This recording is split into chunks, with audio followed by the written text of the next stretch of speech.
નમસ્કાર વિનુભાઈ। નમસ્કાર। તમારો પરિચય આપો। તમારું કયું ગામ છે? મારું ગામ વિશ્રામપુરા છે, તાલુકો પાદરા। ઓકે, વિશ્રામપુરા, તાલુકો પાદરા। હવે તમે જે અક્ષય સીડ્સની કાશી 222 કોબીજ વાવી છે, તો ક્યારે વાવી હતી? એ 2/12 વાવેલી। ઓકે, 2/12 તમે વાવેતર કર્યું હતું અને 65 દિવસમાં તમારી કેબેજ તૈયાર થઈ ગયેલી છે। તમને કેવું છે અને દડો બતાવો તો। માલ લીલમ વાળો છે, માલનો કલર લીલો છે અને આમ ટાઈટ થાય એટલે ટાઈટ એકદમ, હા એકદમ કડક છે, માલ દડો કડક છે, કલર લીલો છે અને રોગ પ્રતિકારક શક્તિ કેવી છે? સારી છે, એટલે એને લીધે જીવાત ઓછી આવે છે। ઓકે, દવા ઓછી મારવી પડે છે। માલ કેવો એક સાથે તૈયાર થઈ જાય છે? આપણે જોઈએ છીએ માલ એક સાથે તૈયાર થઈ જાય છે।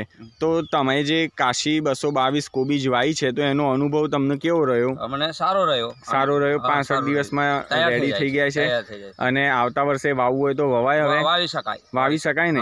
વાવી શકાય। બીજા બધા ખેડૂતોને મેસેજ આપીએ આપણે કે વવાય એવું? આપી શકાય, આપણો અનુભવ છે। ওকে, থ্যাংক ইউ। অক্ষয় কেবেজ ত্রিপল 2 একটা পোলাটা উপস্থিত আছি সকাল সকালে।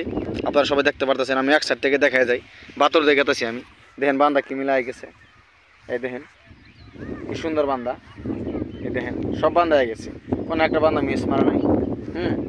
আমি এই যে লাইন গেতেছি, দেখতেছি এই বান্দাটা দেখি কীরকম টাইট বাড়ছে রে, এত টাইট হয়েছে। দেখেন ও মাম গো, এটা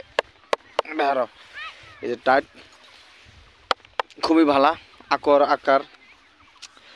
আকৃতি খুব ভালো, গোলাকার বান্দা, রাউন্ড। এটা মার্কেট ডিমান্ড আছে।